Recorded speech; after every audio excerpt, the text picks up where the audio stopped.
TDS உங்களிடமிருந்து ஆரம்பிக்கிறேன்.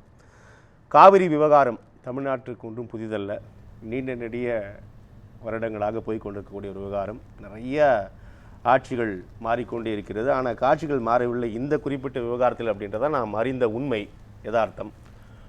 எம்ஜிஆர் சந்தித்தார் அப்போதைய கர்நாடக முதலமைச்சரை, அதுக்கப்புறமா இப்படியான ஒரு நிகழ்வு நடைபெறவில்லை. இந்த இடத்தில் முதலமைச்சர் சந்திக்கவிருப்பது அதிக முக்கியத்துவம் பெறுகிறது அப்படின்னு ஒரு தரப்பினர் சொல்லக்கூடிய கருத்து விமர்சனங்கள். மறுபுறத்தில் நீதிமன்றத்தில் இருக்கிறது, ஆணையத்தில் இருக்கிறது, பல கட்ட பேச்சுவார்த்தைகள் அரங்கேறி இருப்பதை நாம் பார்க்கிறோம். இந்த சூழலில் முதலமைச்சராக இருந்தாலும் நீண்ட நெடுங்காலத்திற்கு பிறகு இந்த சந்திப்பு முக்கியத்துவம் பெற்றால் கூட இது எந்த அளவிற்கு நமக்கு நீரை பெற்றுத்தர இந்த சந்திப்பு உதவும் அப்படின்ற ஒரு கேள்விகளும் இதன் மீது தொடர்கின்றன. எப்படி பார்க்குறீங்க டிடிஎஸ்? இல்லை, ஒரு 10 தப்பை தெளிவாக தெரிஞ்சே செஞ்சுட்டு அதுக்கப்புறம் இப்போ நம்ம விஜய் சாரை அனுப்புகிறோம், ஐயா போய் தண்ணி வாங்கிட்டு வாங்க அப்படின்னு சொல்லி. அந்த 10 தப்பு கிட்டத்தட்ட 1970 தொடர்ந்து நடந்துட்டு வந்த ஒரு பிரச்சனை. ஹேமாவதி அணை கட்டும்போதே இன்றைக்கி சொல்கிறோம் இல்லையா, மேற்கேத்தாட்டில் கட்டக்கூடாது, மேற்கேத்தாட்டில் அனுமதிக்கக்கூடாதுன்னெலாம் பேசுகிறோம். ஹேமாவதி கட்டும்போது நம்மக்கிட்ட அவங்க சொல்லலை, மத்திய அரசுக்கு அவங்க சொல்லலை, ஒப்புதலும் பெறலை, அவங்க கட்டினாங்கங்கிறத நம்ம கை கட்டிட்டு பார்த்துக்கிட்டு இருந்தோம். அதுக்கப்புறம் கபினியாக இருக்கட்டும், ஹேமாவதி அதாக இருக்கட்டும், அல்லது மற்ற கிட்டத்தட்ட ஒரு 5 அணைகள் அவங்க கட்டும்போது, டேம் அவங்க கட்டும்போது நம்ம வாய் மூடிட்டு உட்காந்துருந்தோம். இதுதான் நம்ம பண்ண 2வது தப்பு. 3வது தப்பு தான் ரொம்ப அற்புதமான ஒரு விஷயம். 4/8/71 நம்மளுடைய ஒரு வழக்கு. சின்ன குறுக்கீடு, நம்ம கைகட்டி அமைதியாக இருந்தோம், வாய் பூத்தி மௌனமாக இருந்துன்னு சொல்கிறீங்க. சட்ட ரீதியான நடவடிக்கைகள் தொடர்ந்து கொண்டே இருக்கிறது. வேற என்ன செய்ய முடியும், வேற என்ன செஞ்சிருக்கலாம்னு யோசிக்கிறீங்க? ஏன்னா நீங்க அந்த வார்த்தையை கவனமா பயன்படுத்துறீங்க. கையில என்னன்னா வாய் பூத்தி இருந்தோம் அப்படின்னா வேற என்ன செய்திருக்க முடியும்னு கேட்குறேன். இல்லை, செய்ய வேண்டியதெல்லாம் செஞ்சு முடிச்சுட்டோம், நல்லா செஞ்சுக்கிட்டோம், நாமளே செஞ்சுட்டோம், அவன் செய்யலை. இப்போ நாம் போய் அவங்ககிட்ட அன்பு ரீதியாக தான் பேச முடியும், நட்பு ரீதியாக தான் பேச முடியும், கூட்டணி ரீதியாக தான் பேச முடியும். ஸோ அப்போ 4/8/71 இந்த தவறு நடக்குது, தெளிவாக வழக்கை வாபஸ் வாங்குகிறோம். மிகப்பெரிய தப்பு என்ன தெரியுமா? காவிரி நதிநீர் மன்றத்தில் ஒரு பிரச்சனை வந்ததுன்னா, மாநிலங்கள் ஒத்துக்கொள்ளலைன்னா, இது ஒரு இன்டர்ஸ்டேட் ரிவர்னு நீதிமன்றம் ஏற்கனவே சொல்லியிருக்கு. இது காவேரிங்கிறது கர்நாடகாவுக்கு ஆனதல்லன்னு தெளிவாக சொல்லியிருக்கு. அதில் காவிரி நதிநீர் மன்றத்தில் ஒரு அழகான ஒரு சரத்து இருந்தது. என்னென்னா, இவங்க ஒத்துக்கலைன்னா பிஎம் டைரெக்டாக உட்காந்து முடிக்கலான்னு இருந்தது. அதையும் வாபஸ் வாங்கிட்டோம், அதையும் தூக்கிட்டோம். கரெக்ஷனில் அதையும் வேண்டாங்க, பரவாயில்ல, பிஎம் என்னத்தை பேச, எந்த காலகட்டங்களில் தூக்கப்பட்டது இந்த அந்த சிஎம் மேட்ரு தூக்கப்பட்டதுங்கிறது 1998 ஆகஸ்ட் 3 எந்த அரசு ஆட்சி இருந்தது? நான் 98 நாம் தான் பட்டுப்புடவையும் செல்ஃபியும் பார்த்துட்டு ஜெயலலிதா அம்மா அனுப்பிச்சிட்டு கருணாநிதி ஐயாவை தேர்ந்தெடுத்தோம் இல்லையா, அந்த காலகட்டம். அந்த காலகட்டத்தில் இந்த பிஎம் இருந்து சால்வ் பண்ணலாம் அப்படின்னு இருந்த ஒரு அற்புதமான ஒரு விஷயத்தை கூட தூக்கி போட்டோம். தூக்கி போட்டுட்டு போன ஆட்சியில் நம்ம தீர்மானம் என்ன போடுறோம், பிரதம மந்திரி தான் இந்த பிரச்சனையை தீர்க்கணுங்கிறோம். சரத்தில் இருந்தது, அவர் டைரெக்டாக உட்காந்து சால்வ் பண்ணலான்னு இருந்தது. அதை நீக்கிட்டோம், 98 நீக்கிட்டோம். நீக்கிட்டதுக்கு பிறகு இப்போ நாம் என்ன சொல்கிறோம், காவிரி நதி நீரை பெற்றுக் கொடுக்க வேண்டிய கடமை மத்திய அரசிடம் இருக்கிறது, மோடி கொடுப்பாரான்றோம். இதெல்லாம் ஒரு பக்கம் விட்டுருங்க. இப்போ விஜய் போகிறார். எம்ஜிஆர் பற்றி நீங்கள் சொன்னீங்க. எம்ஜிஆர் அவர்கள் போனதை பற்றியும், ராமகிருஷ்ண ஹெக்டேவை சந்தித்ததை பற்றியும், பேசியதை பற்றியும் உங்களுக்கு ஏற்கனவே தெரியும். ஜெயலலிதா அம்மாவும் அதே மாதிரியே ஒரு ஸ்டெப் எடுத்தாங்க. ஆனால் இவங்க ஒத்துக்கலை, கர்நாடகாவில் அதை ஏற்றுக்கல. ஒரு சொட்டு தண்ணீர் கூட கொடுக்க மாட்டேன்னு திருப்பி அனுப்பிட்டாங்க. வந்ததுக்கப்புறம் அவங்க அந்த நீதிமன்றத்து ரீதியாக போனதுங்கிறது தான் அவங்க முன்னாடி நிற்கிது. இப்போ பிரச்சனை என்னென்னா, 177 டிஎம்சி வரைக்கும் உண்ணாவிரதம் மேற்கொண்டார் அம்மையா ஜெயலலிதா. ஆமாம், அதுக்காக தான் இருந்தாங்க. பட் எதுக்குமே கர்நாடகா அசையலை. ஆனால் 2 நல்ல விஷயம் நடந்தது. ஆனால் தேசிய அளவில் அது ஒரு பெரிய கவனம் பெற்றது, உறுதியாகவே கவனம் பெற்றது. காரணம் என்னென்னா, அது உண்மையாகவே இருந்த ஒரு உண்ணாவிரதம், 2 சாப்பாட்டுக்கு நடுவில் இருந்ததில்லை. அதனால் அது நேரடியாகவே எடுக்கப்பட்டது. இப்போ கேள்வி என்னென்னா, இப்போ அவங்க இதெல்லாம் பண்ண முடியுமா, சண்டை போட முடியுமா, கோர்ட்டுக்கு போக முடியுமான்னு கேட்டால், உங்கள் முன்னாடி ஒரு ஆணையம் இருக்குது. ஆணையம் என்ன சொல்லுது, 305 205ங்கிற கதையெல்லாம் போய் 177 கொடுன்னு சொன்னால், கடந்த 10 ஆண்டுகளில் நம்ம 50 டிஎம்சி கூட நமக்கு வரலைங்கிறது தான் உண்மை. அதுதான் இப்ப அந்த ஆணையத்தோட செயல்பாடு கேள்விக்குறியாக்கப்படுகிறது அல்லவா? இப்போ முந்தானேத்து ஆணையத்தின் 52வது கூட்டம் நடைபெற்றிருக்கிறது. அதே பழைய பல்லவிதான் பாடி இருக்கிறார்கள். ஆணையத்தில் இருக்கிறது யாரு? ஆணையத்தில் இருக்கிறது யாரு? அப்போ அந்த ஆணையம் அப்படின்றதே அது சரியா இருக்கா? தொடர்கிறது.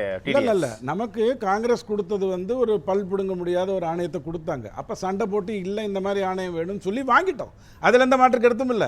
எடியூரப்பாக்கு கிடைச்ச 3 நாள் கேப், எடியூரப்பாக்கு கிடைச்ச 3 நாள் கேப், 3 நாள் கேப் அவருக்கு கிடைச்சது. என்ன தெரியுமா? நம்பிக்கையில்லா தீர்மானத்தை நிறைவேற்றுறதுக்கான 3 நாள் கேப் கிடைச்சது. அந்த 3 நாளுக்குள்ள நடுவில் ஒரு நாள் போய் கர்நாடகா கையெழுத்து போட்டதுனால தான் ஆணையத்துக்குள்ள கர்நாடகாவே வந்தது. அதே மாதிரி கெசட்டில் கொண்டு போனதுனால தான் வந்தது. இதெல்லாம் சரித்திரம். இப்போ கேள்வி என்னன்னா, சண்டை போட்டு வாங்க முடியாது, கூட்டணியை வைத்து மிரட்டலாம். திமுக அதை செய்யலைங்கிறத நீங்க பார்த்து சண்டை போட்டு வாங்க முடியாது அப்படின்றது இரு மாநிலத்தில் இதை கோரிக்கையை முன்வைத்து போராடக்கூடிய கட்சிகள் அல்ல. மீண்டும் ஆணையம், நீதிமன்றம், அதே சண்டை போட்டு வாங்க முடியாத இடத்துக்கு நாம் தள்ளப்பட்டு விட்டோம் என்றால் வாட் இஸ் நெக்ஸ்ட் அப்படின்னு. மீண்டும் ஆணையம் நீதிமன்றம் இல்ல, ஆணையமும் நீதிமன்றம் தான் நம்ம கரெக்டா வந்தது. ஒழுங்கா அதை ஃபார்ம் பண்ணோம், எல்லாத்தையும் கையில இருந்து தூக்கி தூக்கி கொடுத்து விட்டோம். இந்த நொடி வரை அதான் நம்ம நம்பிட்டு இருக்கோம். இல்ல ஆணையத்தை தான் நம்புறோம், நீதிமன்றத்தை தான் நம்ம நம்பிட்டு இருக்கிறோம். இந்த நொடி வரை ஆணையத்தை தான் நீங்க நம்பணும். ஆனால் அது எப்படி இருக்கணும் அப்படின்னு சொன்னா, தமிழக அரசும் கர்நாடக அரசும் கேரளா, அந்த பாண்டிச்சேரி அதெல்லாம் இருக்கு இல்லையா, எல்லாரும் சேர்ந்து நீங்கள் உட்காரணும். நான் வந்து காங்கிரஸ் இங்கே இருக்கீங்க, எங்களை நம்பி தான் நாங்கள் இருக்கோம், கேரளாலையும் விஜய் படம் நல்லா ஓடிச்சு, விஜய் ஐயாவுக்கு நல்ல பரிச்சயம் இருக்குது, அதனால் நாங்கள் சொல்கிறத நீங்கள் கேட்கணும்னு சொல்லி நிர்பந்தப்படுத்தி நீங்கள் உட்கார வைத்தால்தான், நல்ல ஃபெவிகாலை போட்டு ஒட்டினா தான் அந்த காவேரி ஆணையத்தை வச்சுட்டு நீங்கள் எதாவது பண்ண முடியும். அதை நீங்கள் அந்த சீட்டில் அவங்கள உட்கார வைக்கலன்னு வச்சுக்கோங்க, யாருமே எதையுமே பண்ண முடியாது. நீதிமன்றம் நீங்கள் சொல்கிறது மியூச்சுவல் டிடிஎஸ், நான் சொல்கிறது ஆஸ் பர் லா, ஆஸ் பர் ரூல் ஒன்று இருக்கு இல்லையா, அதையே இவர்கள் பின்பற்ற மாட்டார்கள் அப்படின்ற இடத்தை எப்படி நான் நகர்ந்து கேட்குறேன். ஒரு 10 விஷயம் நம்ம ஏற்கனவே கைவிட்டதை நான் சொல்லிட்டேன். இருக்கிறதெல்லாம் முடிச்சிட்டோம், கொடுத்துட்டோம். உயர்ந்த உள்ளம் படத்தில் இந்த தேட்டரை கொண்டு போய் கமலஹாசன் அடகு வச்சு சீட்டு விளையாடின மாதிரி காவிரியினுடைய முக்கியத்துவம் தெரியாமல் நிறைய விட்டுட்டோம், முடிஞ்சிருச்சு. நீதி ஆணையம்ங்கிறது உங்களை இப்போ காப்பாற்றும். சட்ட ரீதியா பேசுறதா இருந்தா காப்பாற்றவில்லையே அப்படின்றத யதார்த்தம். காப்பாற்றவில்லையே சொல்லுதுங்க, சுப்ரீம் கோர்ட் சொல்லுது, இவ்வளவு டிஎம்சி கொடுக்க முடியாதுங்கறாரு. அதுதான் சொல்றேன். அதுதான் இந்த இடத்துல விஜய் ஐயா போறது எங்க வந்து உதவும் அப்படின்னு சொன்னா, இன்னைக்கு காங்கிரஸுக்கும் தாவேகாவுக்கும் நேர்மையான முறையில் நட்பு ரீதியான மரியாதை கொடுக்கக்கூடிய ஒருத்தருக்குமான அந்த என்ன சொல்றது, நீங்க தேர்தலுக்கு நான் உழைக்கிறேன், நீங்க சிஎம் ஆயிடுங்கிற மாதிரி இல்லாம ஒரு கூட்டணி நேர்மையாக அமைந்திருக்கு. அதே மாதிரி அங்கே தாவேகா காங்கிரஸ், நேற்று திமுக காங்கிரஸ், திமுக இருந்திருக்கேன். திமுக காங்கிரஸ்ல என்ன பிரச்சனை? அப்போதும் தரவில்லை, இப்போதும் தர மறுக்கிறார்கள். திமுக காங்கிரஸ் என்ற இடத்தை நோக்கி நம்ம எப்படி பார்க்குது? திமுக காங்கிரஸ்ங்கிறது எப்படின்னா, கிறிஸ்டோபர் எங்க கூட எங்க வீட்டுக்கு வாங்க, வாசல்ல உட்காந்துருங்க, நான் உள்ள போறேங்கிறது. அதுக்கு வந்து காங்கிரஸுக்கு ஒன்றும் பண்ண முடியல, வாய்மூட்டு உட்காந்துருந்தது. இப்போ இருக்கிற அரசு அப்படி கிடையாது, வாங்க வந்து உட்காந்துக்கலாங்கிற அளவுக்கு இருக்குது. வீட்டுக்குள்ளே கூட்டு போயிட்டு முடியாதுன்னு சொல்லுவாங்களோ? இல்லை இல்லை, இங்கே சொல்ல முடியாது, அங்கே சொல்கிறதுக்கு சொல்கிறேன். இப்போ சிவகுமார் அவர்களுக்கு வந்து அடுத்த 2 வருடத்துக்கு அப்புறம் தான் தேர்தலுங்கிற ஒரு சூழ்நிலை இருக்குது. 2029 தான் எல்லா விஷயத்துலையும் நடக்க போகுது. எம்ஜிஆர் அவர்கள் செய்த, ஜெயலலிதா அவர்கள் செய்ய வேண்டிய அவசியம் இல்லாத ஒரு நிலை விஜய்க்கு இருக்குன்னா, அதை தெளிவாக, ஐயா நீ 50 டிஎம்சி தான் கொடுத்துட்ருக்குற, அது எனக்கு போராது. திமுக ஆட்சியில் பயிர் காப்பீட்டையும் எடுக்காமல் டெல்டாக்கு பணம் கொடுக்குறேன், நிவாரணம் கொடுக்குறதே நான் தான் சொல்லி ஓட்டு வாங்கலாங்கிற அடிப்படையிலே நான் போனேனே ஒழிய, இப்போ நான் அப்படி பண்ண மாட்டேன். எனக்கு இந்த மாதிரியான விஷயத்துக்குள்ளே ஒரு நேரடியான ஒரு ஒப்பந்தம் வேணும். என்ன பண்ணலாம், அடுத்த 5 ஆண்டு காலம் நீங்கள் என்னென்ன பண்ண போகிறீங்க? இது விஜய் அவர்கள் கர்நாடகாவில் போய் பேசுகிறதுக்கான வாய்ப்பு. ஆனால் ஹேமாவதி, அதாவது கோதாவரி கிருஷ்ணா அப்படிங்கிற அடிப்படை நீங்கள் ஒன்று புரிஞ்சுக்கோங்க, காவேரியில் இருந்து 18% நீர் தான் பெங்களூருக்கு வந்து தேவை. 54% அதுக்கு வந்து கபினியிலேருந்தும் துங்கபத்ராலேருந்து தான் வருது, நிதர்சனம். ஆனால் அவங்க உங்ககிட்ட என்ன கதை சொல்கிறாங்க, பெங்களூருக்கு தண்ணி இல்லை அதனால் நான் கொடுக்க மாட்டேன்னு சொல்லிட்டு இன்னொரு டேம் வேலை கட்டிக்கிறேன், நீங்களும் கொஞ்சம் கண்ணு முடிக்கோங்கன்னு சொல்கிறாங்க. அப்போ இந்த இடத்துல கொஞ்சம் ஆத்தென்டிகேட்டடாக தெள்ள தெளிவாக இது முடியும், இது முடியாது, இதை செய்வேன், இதை செய்ய மாட்டேங்கிற அடிப்படையில் நேர்மையாக உட்காந்து பேசினால் ஒரு விதத்தில் ப்ராப்ளம் சால்வ் ஆகும். எந்த அளவுக்கு சால்வ் ஆகும்? ஆணையம் பேசிட்டு இப்போ சிவகுமாருக்கு, டிகே சிவகுமாருக்கு இது தெரியாமல் தான் இருக்கா? நீங்கள் ஒன்று புரிஞ்சுக்கோங்க, அரசியலில் ஒன்று என்ன சொல்லிடுவாங்க, சார் வாக்கு போயிடும், நீங்கள் விட்டிங்கன்னா அப்புறம் பிரச்சனை ஆகிடும், அதெல்லாம் நீங்கள் கொஞ்சம் மறைமுகம் ஆஃப் த ரெக்கார்டிலே நீங்கள் பேச வேண்டி இருக்கும், லீகலாக பேச வேண்டிய ஒரு மேட்ரு. ஸோ இந்த சூழ்நிலையில் நீங்கள் லீகலாக பேசி ஒன்றும் பண்ண முடியாது, அவர் எப்படியா இருந்தாலும் மறுப்பார். அப்போ நீங்கள் சமூகமாக எப்படி எம்ஜிஆர் அவர்கள் பிரச்சனையை சால்வ் பண்ணாரோ அப்படி பண்ணலாம். ஆனால் கிருஷ்ணாவை கை வச்சு மத்திய அரசோடு தெள்ள தெளிவாக திட்டம் கொடுத்தா இந்த காவேரிங்கிறது நமக்கு அவசியம் இல்லாத அளவுக்கு நம்மளால் பண்ண முடியும். அதே மாதிரி கோதாவரி நதிநீர் இணைப்புக்குள்ள மத்திய அரசு ஒழுங்காக இறங்கிச்சுன்னா இந்த காவேரி பிரச்சனை இல்லாமல் நம்மளால் பண்ண முடியும். ஒன்று மட்டும் புரிஞ்சுக்கோங்க, மக்கள் எதிர்க்கிறாங்கன்னு சொல்கிறது அபத்தமான ஒரு வாதம். எந்த கர்நாடகாவில் வந்து தண்ணி கொடுத்தா மக்கள் எதிர்ப்பாங்கன்னு அர்த்தம் இல்லை. ஏன்னா உண்மை என்ன தெரியுமா, பெங்களூருக்கு தண்ணி வரலன்னா அதுக்கு காவேரி காரணம் இல்லை. இப்போ 26,458 டிஎம்சி கேஆர்எஸ்ல இருக்கு. உங்களுக்கு எவ்வளோ வேணும்? 50 தான் வேணும். 50 கொடுக்கறதுக்கு தெரியுமா குறைஞ்சு போச்சுன்னு தெரியுமா? கிருஷ்ணராஜ தெரியாது. என்ன பரப்புரை முன்வைக்கப்படுதோ அதான் மக்களுக்கு தெரியும். அந்த பரப்புரை தான் பிரச்சனை. ஸ்கார்சிட்டினா அங்க இருக்கக்கூடிய மக்களுக்கு அதுதானே பிரதானமா. அங்கதான் நீங்க எதை எக்ஸ்போஸ் பண்ணணும்னா, நீ மேகதாட்டு கட்டுறது வந்து நாட்டை காப்பாற்றுவதற்காகவோ வேற எதுக்காகவோ இல்லை. நீ அப்படி பண்றதுனால ஒசூர்ல நீ ஒரு ஏரியாவில் அதை கட்டுற எனக்கு ஒன்றும் பிரச்சனை இல்லைன்னு நான் விட்டு தொலை. ஏன்னா காமராஜ் ஐயா காலத்துலேருந்து பேசிட்டு இருக்கிற ஒரு விஷயம் தான். விட்டு தொலைத்தால் கூட அது உன்னுடைய கமிஷனுக்காகவும் உன்னுடைய வேற சில விஷயத்துக்காகவும் தான் நீ பண்ற வழியா பெங்களூருக்காக இல்லைங்கிறத எப்படி எக்ஸ்போஸ் பண்ணணுங்கிறது தான் இப்போ ரொம்ப முக்கியம். உதாரணத்துக்கு பெங்களூருக்கான தண்ணி மேகதாட்டுலேருந்து வர்றதா இருந்தால் எனக்கு இந்த பாதிப்பு வர்றதுங்கிறத காமராஜ் ஐயா எப்படி சொன்னாரோ அதே விஷயத்தை இப்போ எடுத்து நம்ம சொல்ல வேண்டி வரும் ஒரு பக்கம். இன்னொரு பக்கம் அவங்களை எக்ஸ்போஸ் பண்ணணும். ஐயா உங்களுக்கு வந்து கோதாவரியிலேருந்து துங்கபத்ராவிலேருந்தும் கபினிலேருந்து தான் வந்துக்கிட்டு இருக்குது. இத்தனை தண்ணீர் நீங்கள் வைத்து கொண்டு இருக்கீங்க. அப்படி வைத்துட்டு இருக்கும்போது எதற்காக ஒரு 50 டிஎம்சிக்கு எங்களை கபினியில் மட்டும் 18 டிஎம்சி இருக்குங்க தண்ணி கொள்ளளவு அடிப்படையில். ஸோ இந்த மாதிரியான ஒரு விஷயம் இருக்கிற ஒரு இடத்துல நீங்கள் வந்து இந்த தப்பை தயவு செஞ்சு செய்யாதீங்கன்னு எக்ஸ்போஸ் பண்ணணும். நேர்மையாக பேசணும்.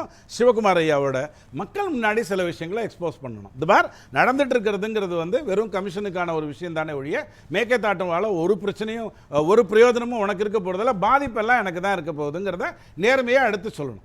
இது சொல்கிற வேலையை விஜய் செய்வார்னா ஃபஸ்ட்டு வேலையை முதல்ல செஞ்சுட்டு வரட்டும். அவங்கக்கிட்ட போய் நேர்மையாக உட்காந்து எதுக்காக இந்த பிரச்சனை, நதிநீர் ஆணையம் வச்சுக்கிட்டு என்ன பிரச்சனை, கெசட்டில் வச்சு என்ன பிரயோஜனம், நீதிமன்றம் சொன்னால் நீ கேட்க மாட்டேன்னா என்ன அர்த்தம்? நான் ஒரு தப்பை பண்ணிட்டேன், பிரதம மந்திரியால் அழகாக சால்வ் பண்ணியிருக்க முடியும், அதையும் தூக்கி போட்டேன், அந்த தப்பை பெருசாக பண்ணிட்டேன், ஆனால் இதுக்கப்புறம் என்னை காப்பாற்று அப்படிங்கிற அடிப்படையில் தான் நீங்கள் போயாகணும். வேறு வழியே கிடையாது. ஆனால் கர்நாடகாவுக்கு என்கிட்ட இருந்து என்னென்ன லாபங்கள் வர முடியும், நான் என்னென்ன விஷயங்களில் கர்நாடகா, அதாவது தேர்தல் மட்டும் இல்லை, 7 சீட்டுக்கு 5 சீட்டுக்கு மேலே 7 சீட்டு கொடுக்குறேன், உனக்கு 2029 நான் ரொம்ப முக்கியம், 39 நான் எப்படி 37 வெற்றி பெற்றுருவேன், உன் ஆட்சி வரணும்னா நான் தான் தேவை, அதெல்லாம் சைடில் தன்னைத்தானே புரியணுமே ஒழிய நேர்மையாக தமிழக மக்களுக்காக ஒரு முதலமைச்சர் போய் பேச போகிறாரு அப்படின்னு நான் நம்புகிறேன். அப்படி பேசினா அந்த சைடில் இருக்கக்கூடிய முதலமைச்சர் அதை கேட்டே ஆக வேண்டும். இல்லைனா ஹஸ் டு பி எக்ஸ்போஸ் பண்ணலன்னு வச்சுக்கோங்க. அரசியல்வாதி விஷயத்தில் நீங்கள் உங்கள் பிளாக்மெயிலுங்கிறது வேற வார்த்தை, நான் நாகரிகமாக எக்ஸ்போஸ்ன்னு சொல்கிறேன். இந்த எக்ஸ்போஷர் கரெக்டாக பண்ணால் தான் நல்லது நடக்கும். கர்நாடகா மக்கள் வந்து தண்ணி கொடுக்கக்கூடாதுன்னு நினைக்கவே இல்லை. ஏன்னா அவங்களுக்கு நல்லா தெரியும் காவேரியோடைய 1/3 பகுதியில் தான் பெங்களூர் இருக்குது. காவேரி வந்து ஒரு 100 ஸ்கொயர் ஃபீட்டில் இருக்குன்னா அதில் 30 ஸ்கொயர் ஃபீட்டு தான் பெங்களூர் பக்கமே இருக்குது. காவேரிக்கும் பெங்களூருக்கும் சம்மந்தமே இல்லை. தொடர்ந்து ஒரு கதையை சொல்கிறாங்க. நம்ம ஆளுங்க சொல்லிட்டு இருந்த மாதிரி ஆட்டுக்கு தாடி அழுனருங்கிற மாதிரி சொல்லிகிட்டே இருக்காங்க. அது எக்ஸ்போஸ் ஆக வேண்டும். அவ்வளவுதான் அதில் இருக்கக்கூடிய மெயினான பிரச்சனை. சரி, சிவகுமார் ஐயா நம்ம பேசலாம். முதற்கட்ட கருத்தை நம்ம புரிஞ்சு